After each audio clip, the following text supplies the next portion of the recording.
आज हम लोग करेंगे क्वेश्चन नंबर 14 जिसमें कहा गया है कि heavy ring of mass m is clamped on a periphery of a light circular disc. A small particle having equal mass is clamped at the center of the disk. The system is rotated in such a way that the center moves in a circle of radius r with uniform speed v. We conclude that an external force. तो ये चार option दिए हैं. तो सबसे पहले हम लोग समझते हैं कि ये क्या क्वेश्चन में कहा गया है. तो क्वेश्चन नंबर 14 में जो कहा गया है उसमें एक लाइट जो है डिस्क है और लाइट डिस्क में दो मास क्लैम्प्ड है. एक तो सेंटर पर m मास मान लीजिए गिवन है और यहाँ पर इसके एक पेरीफेरी में जो है डिस्क के मास अटैच है और ये पूरा जो है सिस्टम रोटेट हो रहा है. तो कहता है कि जो इसका सेंटर ऑफ मास, देखिए सेंटर ऑफ मास क्या होगा, इन दोनों के कहीं बीच में होगा. तो मान लें यहाँ सेंटर ऑफ मास है, सेंटर ऑफ मास, और वो centre of mass r distance पर उसने बोला हुआ है. तो अब सेंटर ऑफ मास यहाँ पर एग्जिस्ट कर रहा है, इसका मतलब टोटल मास यहाँ एग्जिस्ट कर रहा है. तो एट सेंटर ऑफ मास पर जो मास होगा वो 2m होगा क्योंकि m प्लस m. तो ये पूरा एक सिस्टम है और ये सिस्टम पूरा रोटेट कर रहा है.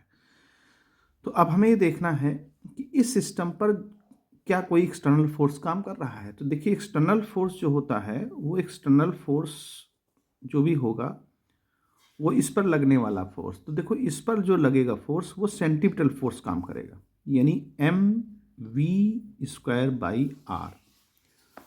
क्योंकि ये v वेलोसिटी, भाई ये सेंटर ऑफ मास भी घूमेगा v वेलोसिटी से, क्योंकि इसने बोला है कि v वेलोसिटी से मूव कर रहा है. तो सेंटर ऑफ मास क्या करेगा, v वेलोसिटी से मूव करेगा. तो सेंटर ऑफ मास जब v वेलोसिटी से मूव करेगा तो इस पर जो सेंट्रीपिटल फोर्स काम करेगा वो m. तो अब यहाँ m कितना हो जाएगा 2m, क्योंकि मास तो सेंटर ऑफ मास में एग्जिस्ट कर रहा है और वो टोटल मास सिस्टम का 2m हो जाएगा. तो 2m v² बाई आर के फोर्स से वो मूव करेगा. तो अब हमें जो ऑप्शंस दिए गए हैं उन ऑप्शंस को हम देखते हैं.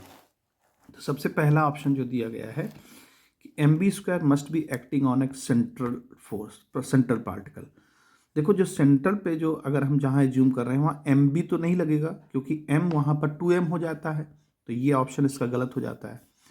नंबर 2 बात करता है 2m v² by R must be acting on a central particle. फिर कहता है must be acting on the system. देखो ये पूरा एक सिस्टम है, बी ऑप्शन भी गलत है, सी ऑप्शन सही होगा. ये पूरा सिस्टम है, ये m और ये m मिलाकर के एक सिस्टम है. तो सिस्टम का जो पार्टिकल का जो सेंटर ऑफ मास है वो यहाँ एग्जिस्ट करेगा r डिस्टेंस पर. तो इसमें जो कह रहा है 2m v² by R must be acting on the system, तो ये वाला सही क्योंकि सिस्टम पर एक्ट कर रहा है. तो सी ऑप्शन इसमें जो है, जो सी ऑप्शन है वो करेक्ट होगा. अच्छा बी क्यों नहीं करेक्ट होगा, क्योंकि कह रहा है 2m v² must be acting on a central particle. तो सेंटर पर कोई पार्टिकल तो है नहीं, सेंटर पर हमने सेंटर ऑफ मास एज्यूम किया है, तो ये ऑप्शन गलत हो जाता है. फिर आता है डी वाला 2m v² must be acting on a ring. तो रिंग पर तो कोई सवाल ही नहीं उठता क्योंकि रिंग तो यहाँ पर है, ठीक है, क्योंकि उसने बोला ना है पेरीफेरी पर एक जो है रिंग हमने लगा दी है मास की. तो ये भी गलत होगा. तो ये सी ऑप्शन हमारा करेक्ट है और यही हमारा मैच कर रहा है. 2m v² सेंटीपिटल फोर्स काम करेगा इस सिस्टम पर पूरा. तो दिस इज द आंसर.